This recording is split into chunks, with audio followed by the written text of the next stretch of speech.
नमस्कार मित्रों, astro talkies में आप सभी का स्वागत है।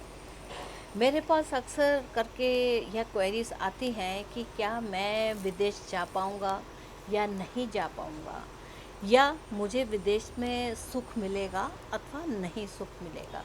तो इसके लिए सबसे पहला आवश्यक ये है कि आपका जो लग्न है वह विदेशों के भाव से संबंध रख रही है या नहीं रख रही है। अगर रख रही है तो वह किस प्रकार रख रही है, क्या वह परमानेंट सेटलमेंट दे रही है, क्या वह ऐसा दे रही है कि आपको कामकाज के या नौकरी के सिलसिले में होकर के विदेश जाना पड़े। क्योंकि विदेश से लोगों का बहुत लगाव है, वो काम करने के लिए और धन कमाने के विचार से वहाँ जाना चाहते हैं। और हाँ, थोड़ी सी उनकी यह भी एक बात होती है कि वह थोड़े स्वतंत्र महसूस करते हैं। तो ये एक सिंपल सी बात है। तो इसमें क्या आवश्यक है कि जब हम हॉरोस्कोप देखते हैं तो उसके आधार पर हम ये कैसे जानें कि अमुक व्यक्ति विदेश जाएगा अथवा नहीं जाएगा। तो क्या होगा कि सबसे पहले हमें देखना होगा कि आपके जो लग्नेश है उसकी स्थिति क्या है। लग्नेश सबसे ज़्यादा महत्वपूर्ण हो जाता है, क्योंकि वो ही होती है जो कहीं आपको काम पर ले जाएगी। अगर आपका लग्नेश ही अलाउ नहीं करता कि आपका जो बॉडी है, यानी कि लग्न को जो रूल करता है, वो प्लेनेट का संबंध अगर विदेशों से नहीं होगा तो आप विदेश नहीं जा सकते। तो अब बात आती है कि आखिर ऐसे क्या वो भाव होंगे या क्या ऐसी चीज़ें होंगी जो हमें फॉरेन कनेक्शन देती हैं। तो ऐसी स्थिति में क्या है कि जब आपका लग्नेश का जो संबंध है वह द्वादश भाव से हो जाए, यानी कि लग्न ही बाहर चली गई, लग्न जिसे लग्न में रहना चाहिए वो वहाँ ना रह करके 12वें अपने से 12वें भाव में लग्नेश चला गया, तो ऐसी स्थिति में भी विदेशों से संबंध बनते हैं। और ये एक तरीके से देखा जाए तो परमानेंट आपको निवास देते हैं। आप वहाँ पर चाहें तो आप पूरी तरीके से वहाँ रह सकते हैं, ग्रीन कार्ड होल्डर हो सकते हैं, इस तरीके की रहती है बात। अगर आपके लग्नेश का संबंध द्वितीय भाव से होता है तो आप शायद विदेश में जाकर के अपने घर के ही बारे में ही सोचते रहेंगे, और धन के बारे में सोचते रहेंगे और संचय के बारे में सोचते रहेंगे, और शायद इस स्थिति में आप विदेश में रह कर के उतने प्रसन्न नहीं रह सकते। फिर अगर दूसरा एक तरीका है, बात है क्या कि अगर लगने आपका जो चतुर्थ भाव है, चौथा भाव जो है वह उसका स्वामी अगर अपने से द्वादश, यानी कि अगर देखें तो आपकी कुंडली का तृतीय भाव से अगर संबंध कर लेता है, तो ऐसी स्थिति में भी आपके विदेश में रहने के चांसेस बहुत बढ़ जाते हैं, जो कि पूरी तरीके से एक परमानेंट सेटलमेंट देता है फॉरेन कंट्रीज़ के लिए।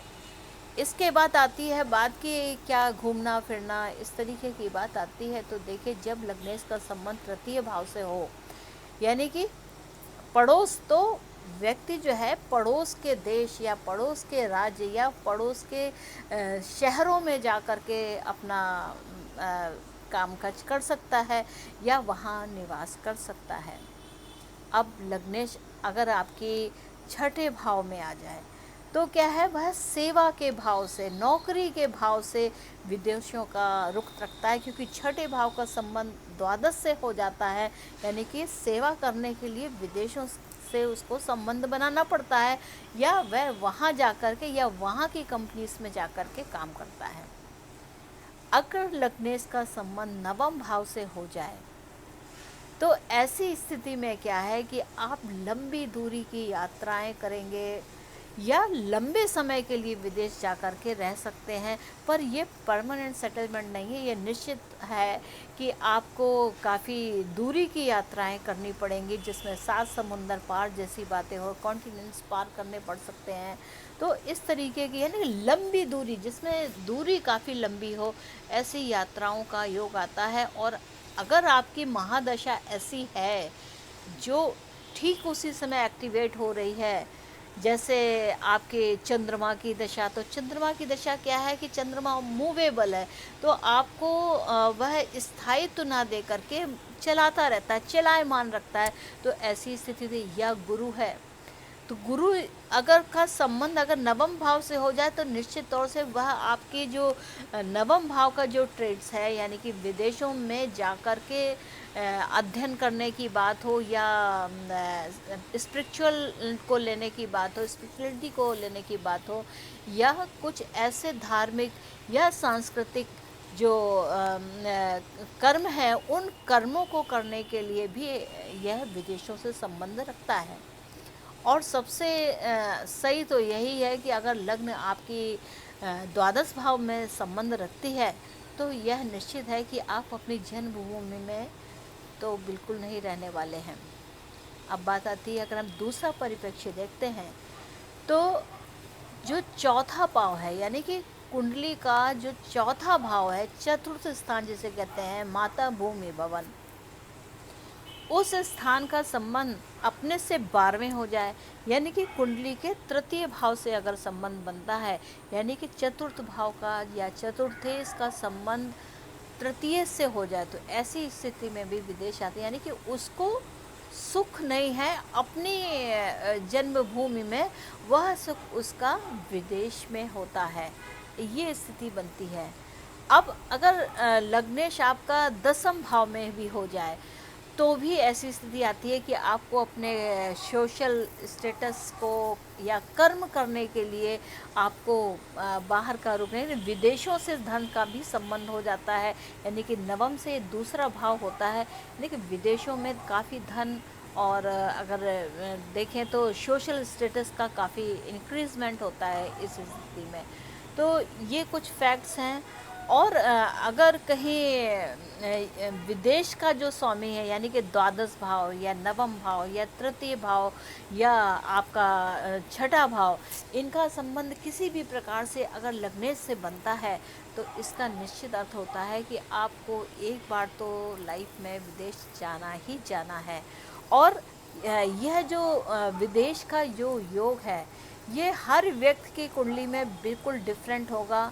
और इसके साथ ही साथ जो दशा या महादशा या अंतरदशा जो चल रही है, वह प्रत्येक व्यक्ति की, हर व्यक्ति की बिल्कुल अलग होती है, इस बात का ध्यान रखें। और इसके लिए आप किसी अच्छे ज्योतिषी को अपना हॉरोस्कोप दिखा सकते हैं, उनसे पूछ सकते हैं क्या मेरे कुंडली में मुझे विदेश जाने का अवसर मिलेगा या नहीं मिलेगा। तो ये एक कुछ ऐसे से तथ्य हैं जिनको देखना चाहिए, जिसके थ्रू हम जान सकते हैं कि क्या मैं विदेश जा पाऊँगा। तो मित्रों, ये थी बात जो क्वेरी मेरे पास अक्सर करके आती है कि मेरा फ़ॉरेन सेटलमेंट कब होगा, मैं फ़ॉरेन कब जाऊंगा, मैं विदेश में सेटल होना चाहता हूं, तो मैं कब तक मैं हो सकूंगा। तो देखिए, जब तक आपकी दशा, आपकी कुंडली के ग्रह, इन सब का जब एक समायोजन एक बराबर लाइन में आएगा, तभी ये एक्टिवेशन होगा और तभी आप विदेश की ओर रुख कर सकते हैं। तो मित्रों, आप मुझको आज्ञा दीजिए और मिलते हैं ज्योतिष की कुछ और रोचक जानकारियों को लेकर के। तब तक के लिए नमस्ते।